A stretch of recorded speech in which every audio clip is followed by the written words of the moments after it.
New York City. Wednesday morning, March 16, 1938. The air still carried winter's bite, but the sidewalks were already crowded with men in overcoats, moving like they had appointments they couldn't miss and money they couldn't lose. At 9:12 a.m., the revolving doors of the Granville Hotel on West 57th Street spun endlessly as bellmen in crisp uniforms hauled luggage, doormen barked greetings, and the lobby, marble floors, brass railings, chandeliers that looked like frozen waterfalls, performed the same illusion it performed every day. That the Granville Hotel was neutral ground, a place above the city's arguments, above its politics, above its racial lines, above the dirty machinery that actually kept New York running. It was not neutral ground. It never had been. It was a stage. And on that morning, the stage was crowded. A delegation of bankers from Boston waiting for a private breakfast upstairs. A pair of Broadway producers arguing in low voices near the concierge desk. Two uniformed cops leaning against a column pretending they weren't watching anyone. And a small cluster of reporters near the entrance because a state senator, one of those men who wore morality like a coat until money warmed him, was scheduled to arrive for a luncheon. The hotel lobby was full of the kind of people who believed the world was arranged for their comfort. And then the revolving doors turned again, and Ellsworth Bumpy Johnson walked in. He was dressed like the lobby belonged to him. A dark suit tailored tight at the shoulders, a white shirt that looked newly pressed, a tie knotted with precision, shoes polished so sharply they reflected the chandelier light. He carried no luggage. He carried no escort. He carried the calm of a man who had already survived things most of the men in that lobby would not survive for 5 minutes. Johnson had come to the Granville because he had been invited, not by a gangster, not by a Harlem operator, by a man named Arthur H. Klein, a downtown attorney who represented real estate interests and political interests and, quietly, criminal interests, because in New York those were often the same thing.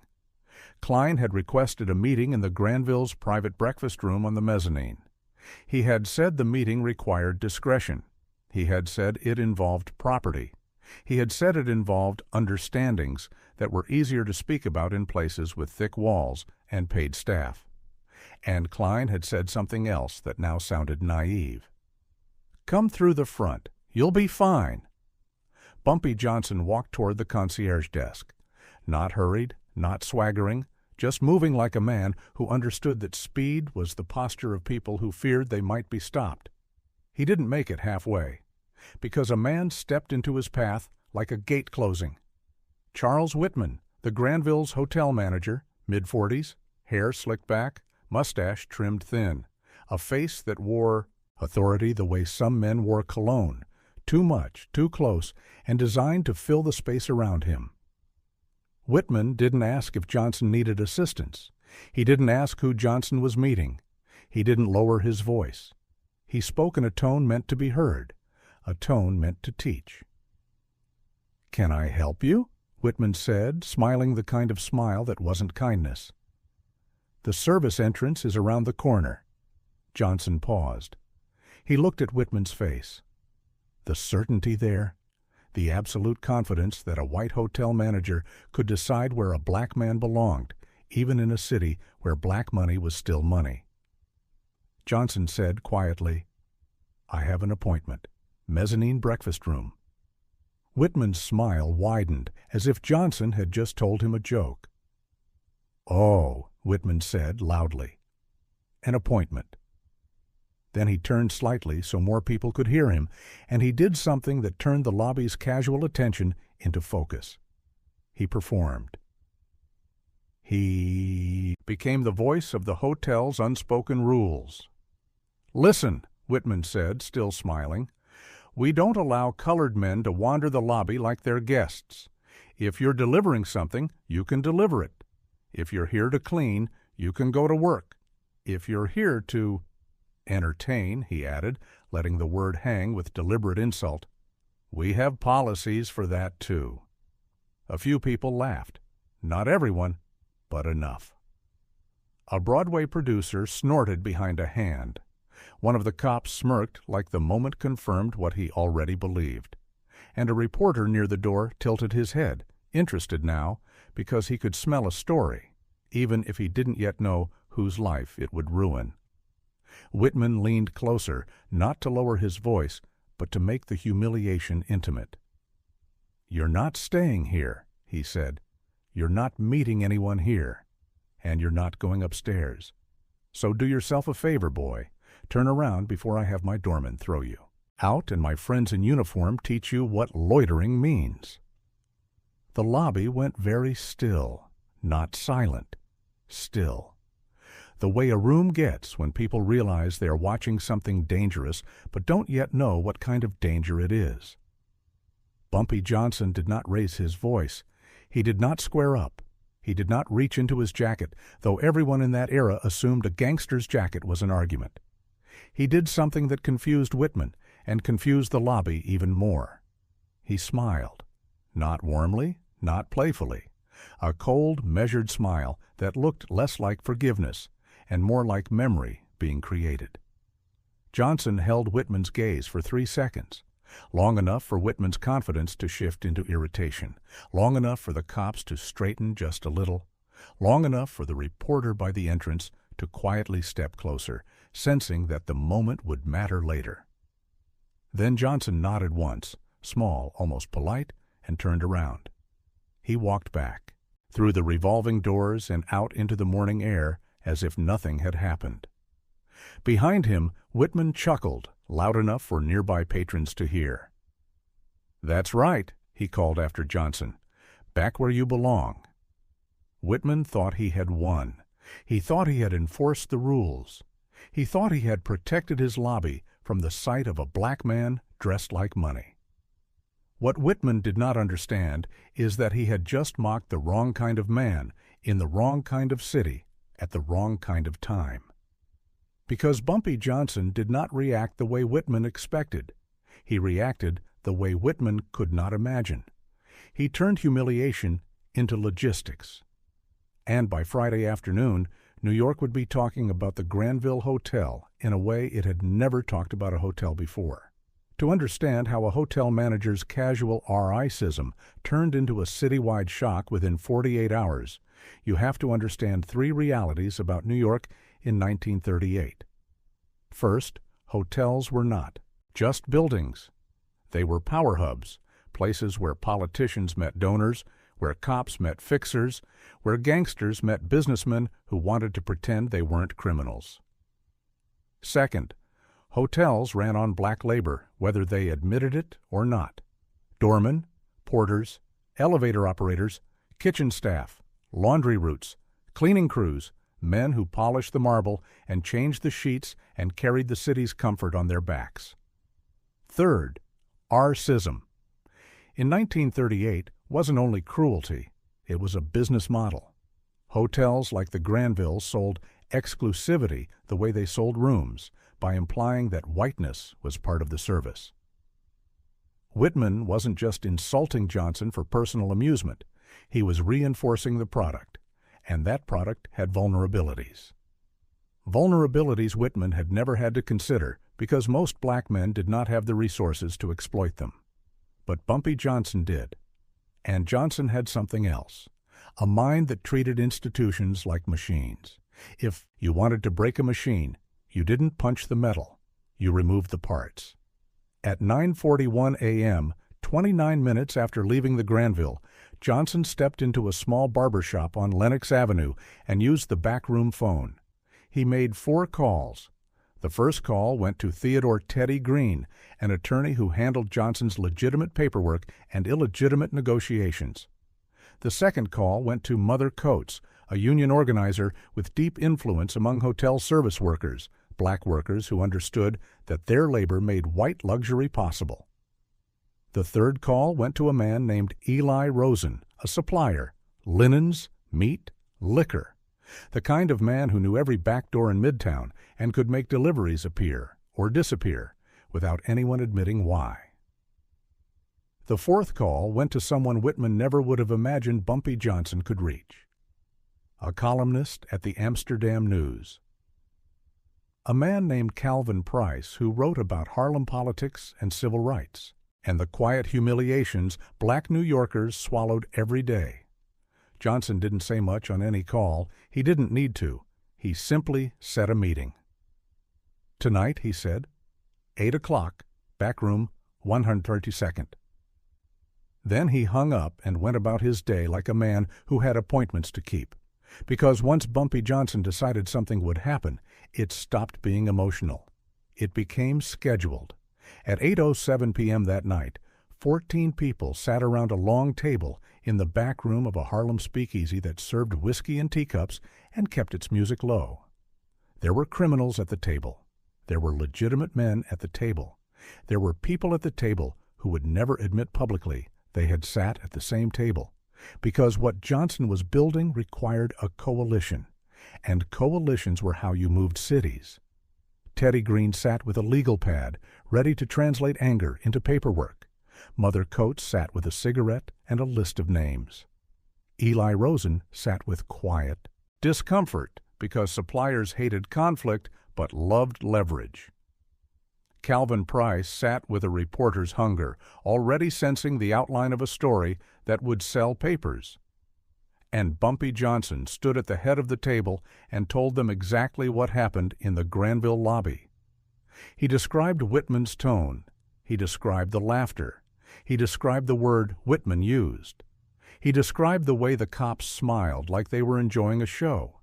And as Johnson spoke, the room's mood shifted the same way a storm shifts air pressure, because everyone at that table had their own Whitman story. A restaurant that wouldn't serve them, a department store clerk who followed them, a landlord who took their money but never their respect. The Granville wasn't unique. The Granville was simply stupid enough to do it to the wrong person. When Johnson finished, he didn't pound the table. He didn't shout about revenge. He said calmly, "We're not going to burn the hotel." Somebody smirked, expecting that's exactly what he'd say. Johnson continued, "We're not going to shoot anyone in the lobby.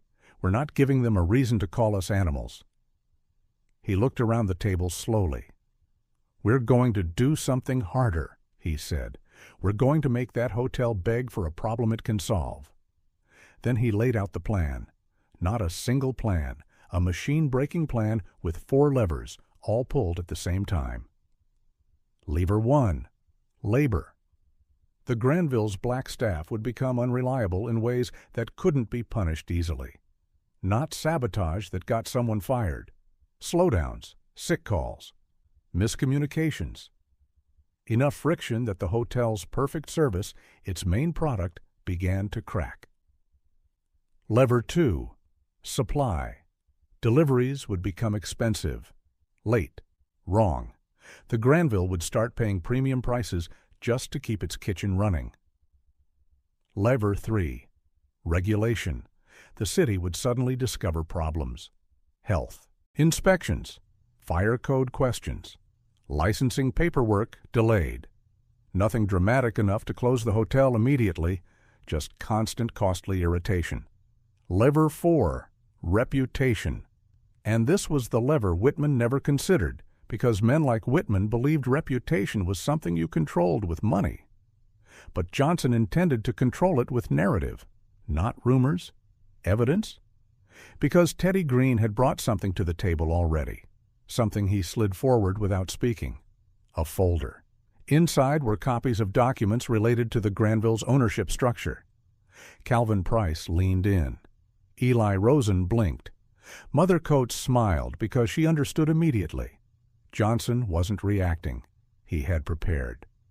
Green said, "The Granville's owners are clean on paper, but Whitman's not." He tapped the folder.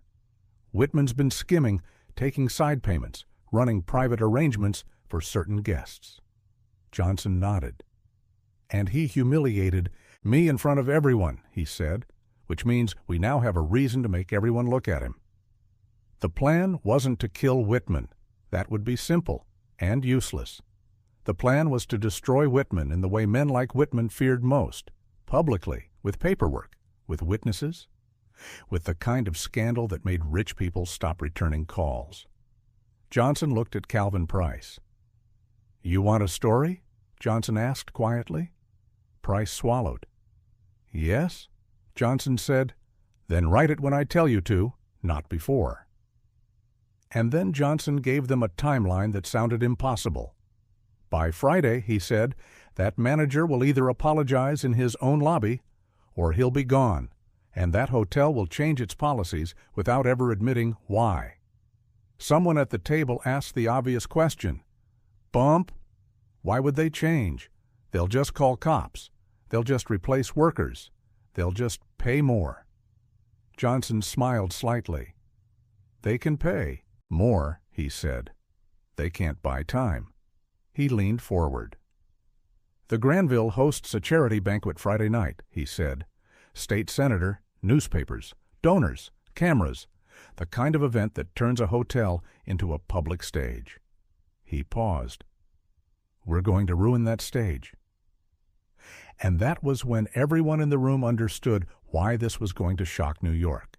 Because if you could humiliate a major midtown hotel on the night it wanted to look powerful, you weren't just getting revenge. You were rewriting rules. Thursday, March 17, 1938, 6:10 a.m. The first lever moved quietly. Black kitchen staff at the Granville started calling in sick. Not all of them, not enough to trigger a panic, just enough that the breakfast line upstairs began running 10 minutes behind schedule. 10 minutes became 20. Coffee came out lukewarm. Eggs came out undercooked. A Boston banker complained to the concierge like his complaint was a weapon. By 9:30 a.m., Whitman was already irritated. He snapped at staff. He demanded explanations. He got polite apologies. Because there was nothing to discipline. You can't fire a man for having the flu. At 11:15 a.m., the second lever moved. Eli Rosen's suppliers, men who owed favors, men who understood pressure, began misplacing deliveries. A meat order arrived short. A liquor case arrived wrong. Linens arrived late. The Granville started paying rush fees. And when you pay rush fees, you show weakness, because now everyone knows you need something. At 2:40 p.m., the third lever moved. A fire inspector appeared, not because the city suddenly cared about safety, because someone had made a call that sounded concerned enough to be taken seriously. The inspector walked the ballroom where Friday's banquet would be held, made notes, asked questions about exits. He didn't shut the room down. He didn't need to. He simply said, "I'll need this addressed before tomorrow. Evening." And then he left. Whitman's face tightened because he understood what that meant. Time, money, chaos. At 5:22 p.m., the fourth lever moved in the smallest way, but the most dangerous way. Calvin Price received an envelope at his apartment. Inside were photocopies of Whitman's private ledgers, names, room numbers, side payments, discreet arrangements for certain guests, notes that hinted at bribes, at prostitution, at illegal alcohol flow, things a high-class hotel pretended never happened. Price stared at the pages, because this wasn't rumor, this was a knife with fingerprints. But Price didn't publish. Not yet, because Johnson had told him, "When I tell you to." Thursday night, Whitman went home furious, believing he was dealing with ordinary incompetence and ordinary inconvenience. He did not yet understand he was dealing with a man who treated systems like chessboards. Friday, March 18, 1938. 8:03 a.m., Whitman arrived early. He walked the lobby like a general inspecting troops. He wanted perfection, because tonight the Granville would be watched. The charity banquet wasn't just dinner. It was a performance of respectability. Politicians, donors, reporters, the senator, cameras. If the Granville looked flawed, the donors would whisper. If the donors whispered, the senator would blame. If the senator blamed, the owners would ask questions. And Whitman did not survive questions. At 10:11 a.m., Whitman received a call. The voice on the line was calm. "Mr. Whitman," the voice said, "this is Theodore Green." Whitman frowned. "Who?" Green said. "An attorney. I represent a guest you embarrassed Wednesday morning." Whitman's irritation sharpened into anger. "If this is about that," Green cut him off. "It is about that, and it is also about the documents I have in front of me." There was a pause. Whitman's voice dropped. "What documents?" Green didn't answer directly. He said, "Tonight's banquet matters to you. I know that. I also know you've been taking side payments for certain room placements and certain private arrangements." Whitman swallowed, audible even over the phone. Green continued, "You humiliated my client in your lobby in front of witnesses. You called him boy. You threatened him with police, and you did it loudly, like you wanted applause." Whitman tried to regain control. "Listen, who is your client? Some Harlem—" Green said, "Ellsworth Johnson." The line went very still. Whitman knew that name. Not from Harlem pride, from Midtown fear, because even in white spaces there were whispers about the man who couldn't be pushed without consequences. Green said, "You have two options. Option 1, you issue an apology and you admit Mr. Johnson upstairs for a meeting with Mr. Klein, publicly, in front of the same lobby you performed in." Whitman snapped, "Absolutely not." Green said, "Option 2, your ledgers become tomorrow's story." Whitman's breathing tightened. "You can't," he said, but the words lacked conviction. Green's tone remained gentle. "Mr. Whitman," he said, "you already know I can." Whitman hung up, and for the first time since Wednesday, he felt something unfamiliar. Not anger, not contempt. Fear.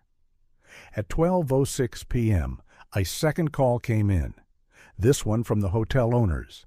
They had received a warning from someone in City Hall that a story might be coming. Owners don't like surprises. Whitman tried to play it off. "Just labor issues," he said. "Just nonsense." The owner said something that made Whitman's stomach sink. "Handle it before tonight," the owner said, "whatever it is." Whitman realized the truth. If tonight went wrong, the owners would sacrifice him, because hotels always protect the building, not the manager. At 3:14 p.m., Mother Coates pulled the labor lever harder. Elevator. Operators started making mistakes. Guests were delayed. Suites were confused. A donor's wife ended up in the wrong corridor and complained like the world was ending. At 4:02 p.m., the ballroom staff discovered the chair delivery was short, not missing entirely, just short, enough that the banquet's seating plan started collapsing. And then, at 4:37 p.m., the fire inspector returned with 2 men and said, "We need those exit markings addressed now." Whitman's face went pale, because now the banquet was at risk, and if you threaten a politician's event, you threaten a politician's ego. At 5:11 p.m., Calvin Price received the final message from Teddy Green. 2 words: "Stand by." At 6:03 p.m., the lobby began filling with banquet guests, men in tuxedos, women in dresses, photographers, reporters, the senator's security detail. The Granville looked glamorous again, that illusion of perfection. And Whitman stood at the center of it all, sweating beneath his collar, forcing a smile. At 6:19 p.m., the revolving doors turned, and Bumpy Johnson walked in again.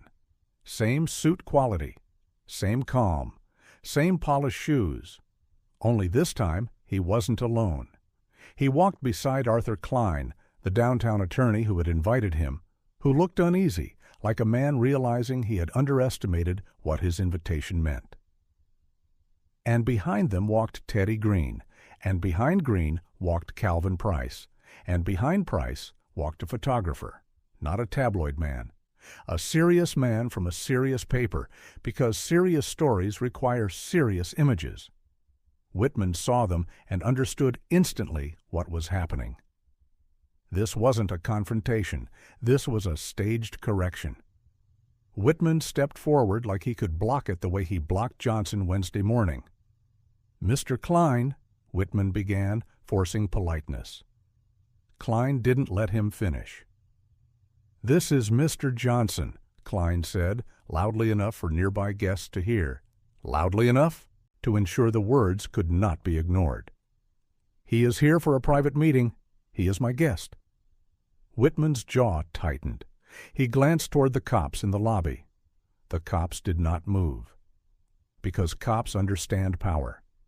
And the power in that moment wasn't Whitman's. Teddy Green stepped forward. "Mr. Whitman," he said, voice calm, "on Wednesday morning you denied Mr. Johnson entry, and you addressed him in a disrespectful manner in front of witnesses. We are here tonight to correct that." A few heads turned, a few donors leaned in, because scandal is more entertaining than charity. Whitman hissed, "This is inappropriate." Bumpy Johnson finally spoke. His voice was quiet, but it carried. "It was appropriate when you did it," Johnson said. "So it's appropriate now." Whitman's face reddened. He looked around and realized what made this deadly. The lobby was full. This wasn't private. This was in front of everyone. Which meant Whitman couldn't use his favorite weapon, quiet humiliation. Because now humiliation was pointed at him. Green said, "You have a choice. You can apologize and admit him upstairs, or Mr. Price here publishes your ledger tomorrow morning." Calvin Price didn't say anything. He didn't need to. His presence was the threat. Whitman's eyes flicked to Price, then to the photographer, then to the senator's security detail near the entrance. He understood the real danger now. If a scandal hit the Granville, the senator's people would demand answers. Donors would pull back. Owners would panic. And when owners panic, managers fall. Whitman's mouth opened as if he might fight. Then he saw something that made him stop. One of the owners had arrived, an older man in a tuxedo, watching from the edge of the lobby with a face that said, "I will not die for you." Whitman's pride tried to hold the line, but survival pulled harder. He swallowed. And in the middle of the ECU Granville lobby, in front of donors and reporters and cops and the senator's people, Charles Whitman did something nobody there expected to see a white hotel manager do in 1938. He apologized. It wasn't warm. It wasn't sincere. It was forced. But it happened. "Mr. Johnson," Whitman said, voice tight, "I apologize for the misunderstanding on Wednesday." Johnson's eyes didn't change. He didn't accept with gratitude. He didn't smile. He simply waited. Because Johnson understood a rule of power. An apology without action is just sound. Green said, "And admission?" Whitman's mouth twitched. "Yes," he said, "he may proceed." And then the shock began. Because Bumpy Johnson didn't hurry upstairs. He didn't slip away. He didn't treat victory like something to hide. He turned slightly so the lobby could see him, and he walked slowly toward the staircase leading up to the mezzanine. Behind him, the photographer raised his camera. Click, click, click. A black man walking openly through a whites-only hotel lobby as the manager who had humiliated him stood aside. Not because the world had become just, because the world had been pressured. Upstairs, Johnson took his meeting with Arthur Klein like it was the most normal thing in the world.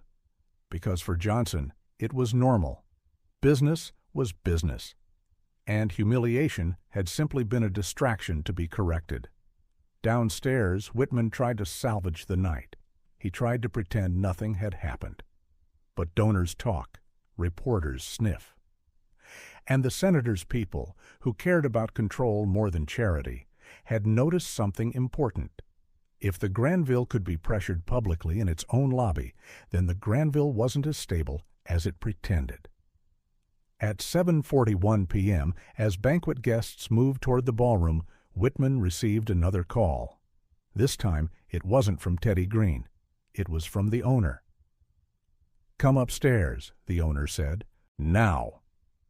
Whitman's stomach dropped, because that wasn't a request. That was a verdict forming. At 8:06 p.m., in an upstairs office, the owner closed the door and said quietly, "What do they have on you?"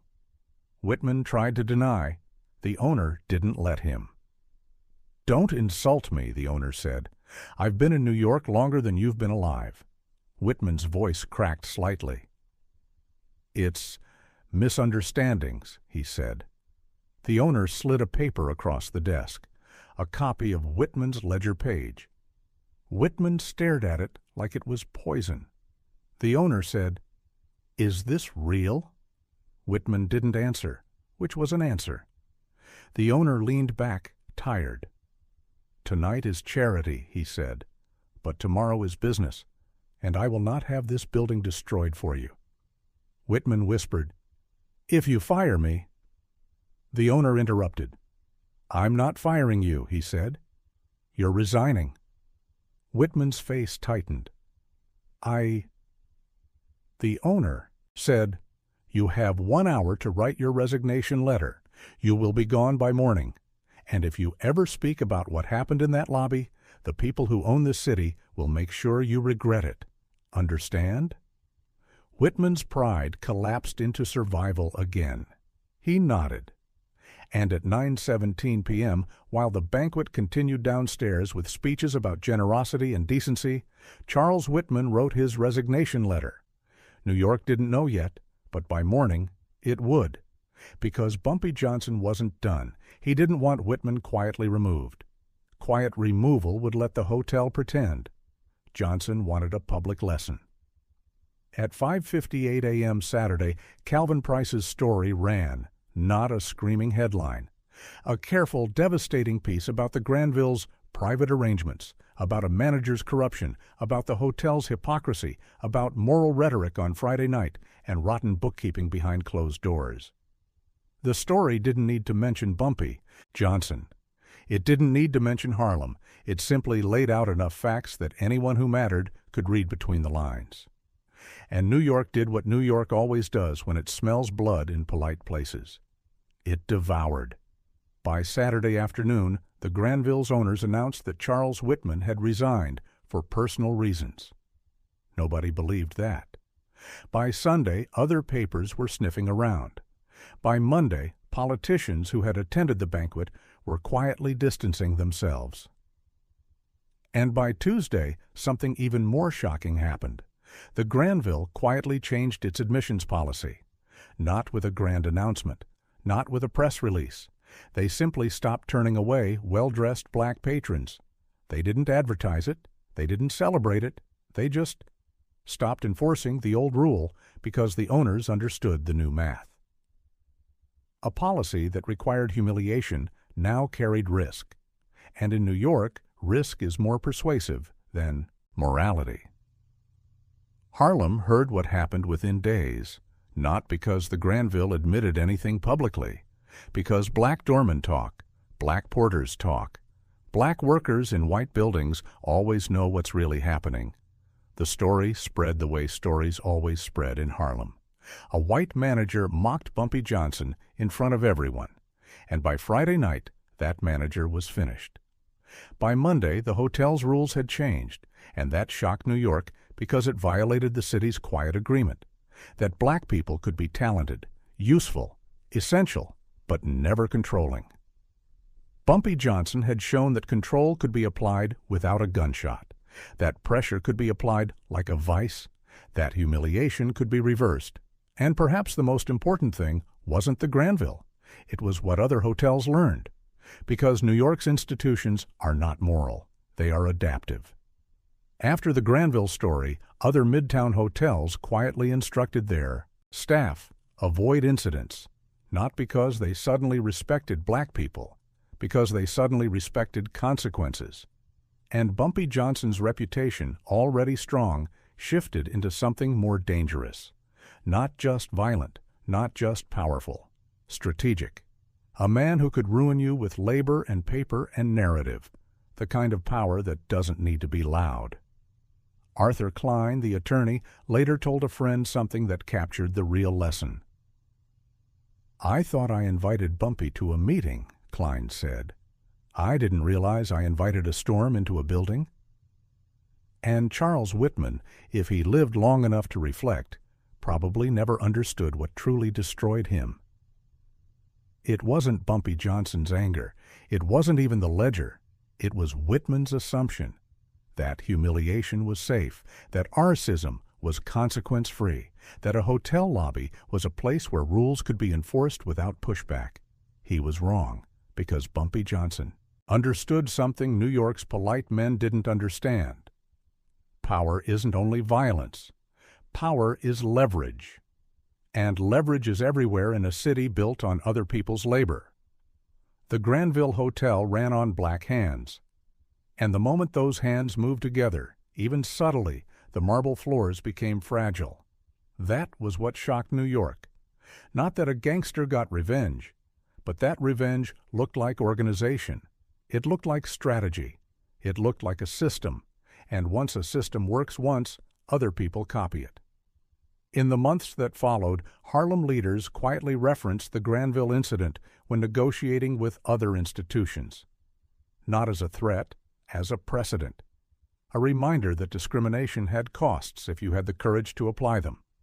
And Bumpy Johnson, who walked into that hotel on Wednesday as a man the lobby laughed at, walked out of that week as something much more dangerous than a feared gangster. He became a proof. Proof that humiliation could backfire. Proof that a black man with resources could force white institutions to bend. Proof that exclusive spaces were only exclusive as long as the excluded remained unorganized. The Granville never publicly credited Bumpy Johnson. It never admitted it had changed because of him. But New York didn't need an admission. New York saw the photograph. A black man walking up the Granville stairs while a white manager stood aside. And people understood the message without anyone spelling it out. You can mock a man in private. You can mock him in a room where everyone agrees with you. You can even mock him in a lobby full of laughter. But if the man you mock knows how to pull levers, labor, supply, regulation, reputation, then your mockery becomes your downfall. That was the day a hotel manager learned something New York had been slow to learn. Respect is not a moral concept in this city. It's a practical one. And the moment disrespect becomes expensive, even marble institutions change their rules. In later years, people told the Granville story the way they told all Harlem stories, with a little exaggeration, with a little myth. Some said Whitman begged. Some said Whitman cried. Some said Whitman disappeared completely. But the core remained true in every version. A man mocked Bumpy Johnson in front of everyone. And what happened next shocked New York, not because it was violent, but because it was precise. It was the kind of precision that makes powerful people nervous. Because violence can be dismissed as chaos. Precision implies control. And control is the one thing institutions fear losing. So the next time a doorman considered calling a black man boy, he hesitated. Not because his heart softened, because his memory sharpened. He remembered the Granville manager's fall, and he understood the quiet rule Bumpy Johnson had written into Midtown's marble. You can humiliate people when they are alone, but when they organize, your humiliation becomes your headline. That was 1938. That was the Granville. That was the day the lobby laughed, until it didn't. And that was how Bumpy Johnson turned a arcist mockery into a citywide lesson New York never forgot.